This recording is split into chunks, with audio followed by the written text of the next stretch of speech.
Hello and welcome to my channel. मैं रोहित यार स्वागत करता हूँ मेरे इस यूट्यूब चैनल रोहित की कक्षा में। तो इस वक्त अभी हम लोग आपके सामने जीसीसीबी बोर्ड का वेबसाइट खोला हुआ है, ठीक है। इसकी लिंक आपको डिस्क्रिप्शन बॉक्स में ज़रूर मिल जाएगी।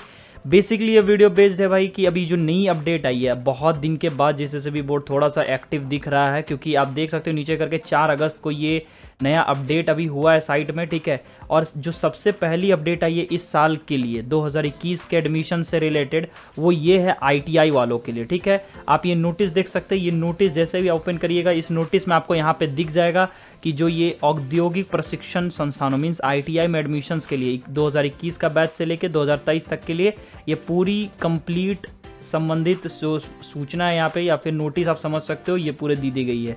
अब इस नोटिस में आपको सब कुछ बता दिया गया है कि किस तरह से ये एप्लीकेशंस को चलाएंगे। एग्जामिनेशंस नहीं होंगी, मैं पहले ही बता दे रहा हूँ। एग्जामिनेशंस इन लोगों ने कैंसिल कर दिया, और ऑब्वियस सी बात है कि आगे की भी जितनी भी एग्जामिनेशंस है वो सारे मेरे ख्याल से झारखंड में अब नहीं होंगी। जो राजकीय स्तर की एग्जामिनेशंस है, जैसे कि D2D मीन्स जैसे बीटेक लैटरल एंट्री के एग्जामिनेशंस, हो सकता है पॉलिटेक्निक के एग्जामिनेशंस भी कैंसिल हो सकता है कि और भी जो BSc एग्रीकल्चर्स या बाकी सब ANM GNM के जो भी एग्जामिनेशंस, जो भी तरह के एग्जामिनेशंस होते थे, वो सब मेरे ख्याल से अब कैंसिल होने को है। क्योंकि सब में जैसा कि आईटीआई का पहले ही आ गया कि ये एडमिशन्स जो होंगे वो मेरिट बेस्ड होंगे, मींस परसेंटेज के हिसाब से। 8th क्लास का जो भी रिलेटेड ट्रेड्स होंगे उनके परसेंटेज के हिसाब से, और जो 10th नंबर में आए होंगे उनके परसेंटेज के हिसाब से, क्योंकि 10वीं का भी रिजल्ट CBSE का कल आ चुका है।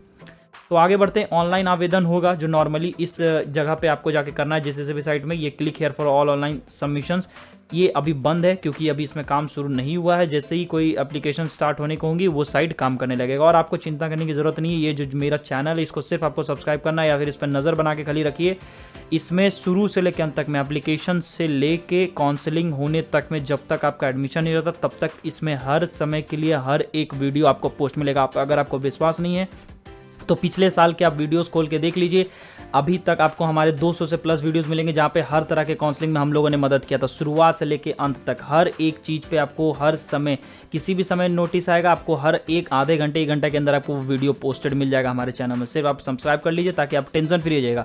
और अगर आप सब्सक्राइब भी नहीं करना चाहते तब भी उसका इलाज है हमारे पास। आप हमारे टेलीग्राम ग्रुप को ज्वाइन कर लीजिए, उसका लिंक डिस्क्रिप्शन बॉक्स में है, तुरंत ज्वाइन कर लीजिएगा। आप टेंशन फ्री रहिएगा। टेलीग्राम ग्रुप में आपको तुरंत अपडेट मिल जाएगा किसी भी चीज़ का, ठीक है।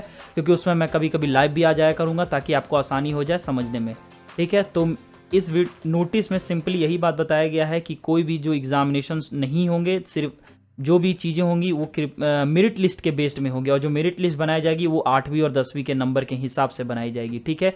और यहाँ पे लिखा हुआ आवेदन शुल्क, मतलब कितना फीस लगेगा आपका इस ऑनलाइन एप्लीकेशन में फिलअप करने का, वो ये है 400 रुपये, जो कि आपका यहाँ पे सामान्य वर्ग मतलब अनरिजर्व्ड जो जनरल कैटेगरी हो गई, ठीक है, या फिर आपका पिछड़ी जाति 1 means OBC 1 OBC 2 BC 1 BC 2 वाले कैटेगरी 400 रुपये लगेगा, और SC ST और जितनी भी फीमेल कैंडिडेट्स होंगे किसी भी कैटेगरी के उनके 200 रुपये लगेंगे, ठीक है। वो यहाँ पे चीज़ दिया होगा। और एक बार आप लोगों ने ये एप्लीकेशन फिल कर दिया तो नॉन रिफंडेबल होगा फीस, ये तो क्लियर सबको पता ही रहता है। और देखिए यहाँ पे क्लियर लिख दिया गया कि जो 8वीं या 10वीं के जो नंबर होंगे, अगर आपको परसेंटेज की जगह CGPA में आया होगा, क्योंकि CBSE में अभी तक CGPA चलता है, तो अगर CGPA में आया होगा तो आपको CGPA को परसेंटेज में कन्वर्ट करना होगा। और कन्वर्ट करने का तरीका भी इन लोगों ने यहाँ पे दे दिया कि कैसे आपको कन्वर्ट करना है, ठीक है। तो उस हिसाब से आप अपना परसेंटेज ही फिल करेंगे, आप लोग CGPA फिल नहीं करेंगे, ठीक है। अब यहाँ पे किसी भी तरह का अगर कोई भी गड़बड़ी अगर आप अपने परसेंटेज में डालते हैं, जैसे मान लीजिए आपका आया 65% और आपने गलती से 68 डाल दिया, तो आपका 68 के हिसाब से मेरिट लिस्ट बन के आ जाएगा, और आपका एडमिशन हुआ और आप एडमिशन लेने गए उस कॉलेज में, जैसे ही आप जाओगे वहाँ पे आप देखोगे मेरा 68% आया, तो हो सकता है आपका एडमिशन कैंसिल कर दिया जाए। तो इसलिए आप अब कोई भी गलती ना करें, नाम, father's name, mother's name, percentage, ये सब लिखने में कभी कोई गलती ना करेंगे। और इस चीज़ को बचने के लिए हम लोग जब वीडियो पोस्ट करेंगे, पोस्ट होने के बाद ही आप एप्लीकेशन फॉर्म फिल करना, ठीक है। अब यहाँ पे आपको, अगर आप सबसे पहले तो आप जाके आवासीय बनवा लीजिए, अगर आपका अभी तक नहीं बना हुआ तो जल्दी से जाके आप रेसिडेंशियल सर्टिफिकेट, जो लोकल रेसिडेंशियल सर्टिफिकेट है झारखंड को, अप्लाई कर दीजिए। वरना आपको झारखंड में जो सरकारी कॉलेजेस हैं उसमें तो एडमिशन लेना नामुमकिन है, क्योंकि उन्हीं को मिलेगा जो झारखंड का जिनके पास आवासीय होगा, ठीक है।